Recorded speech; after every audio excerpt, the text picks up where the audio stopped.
জনপ্রিয় গায়ক অভিনেতা তাহসান খান আবারও বিবাহ বন্ধনে আবদ্ধ হতে যাচ্ছেন বলে খবর ছড়িয়েছে। তার নতুন সঙ্গিনী মেকওভার আর্টিস্ট রোজা আহমেদ। বছরের শুরুতেই এই সুখবরটি প্রকাশ পেয়ে তাহসানের ভক্ত অনুরাগীদের মধ্যে চমক সৃষ্টি করেছে। কোনো ধরনের পূর্বাভাস বা গুঞ্জন ছাড়াই হঠাৎ এই সুখবরটি পাওয়ায় অনেকে বিস্মিত হয়েছেন।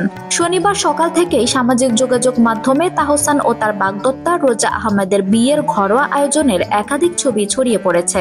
নবদম্পতিকে শুভেচ্ছা জানাতে নেটিজেনদের মধ্যে উত্তেজনা ও ভালোবাসার ঢল নেমেছে। বিশেষ করে রোজাকে তাহসানের পাশে দেখা ভক্তরা আপ্লুত ও আবেগে ভাসছেন। শুভেচ্ছা জানিয়েছেন বিনোদন অঙ্গনের অনেকে। এমনও লিখেছেন কেউ কেউ, অবশেষে চাঁদের আলো খুঁজে পেয়েছেন তাহসান।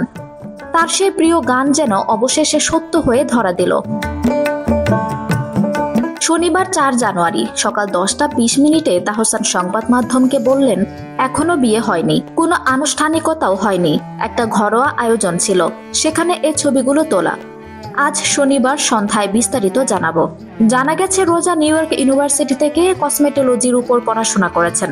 পড়াশোনা শেষ করে তিনি কসমেটোলজির লাইসেন্স গ্রহণ করেন এবং পরবর্তীতে নিউ ইয়র্কের কুইন্সে রোজাস ব্রাইডাল মেকওভার প্রতিষ্ঠিত করেন।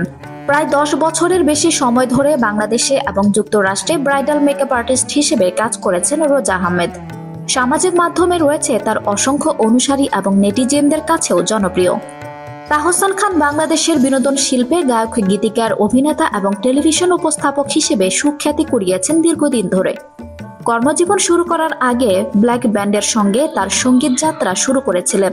এটি তার শাস্ত্রীয় এবং আধুনিক সঙ্গীতের অন্যান্য মিশ্রণের জন্য পরিচিত। এর আগে প্রায় 18 বছর আগে 2006 সালের 7 আগস্ট বিয়ের বন্ধনে আবদ্ধ হন তাহসান খান ও অভিনেত্রী মিথিলা। এরপর 2013 সালের 30 জুলাই তাদের ঘর আলো করে আসে আইরা তাহরিম খান নামের কন্যা সন্তান। পরে 2017 সালের 4 অক্টোবর বিচ্ছেদের ঘোষণা দেন তাহসান। আঞ্জুম হক আরবি, আমার সংবাদ।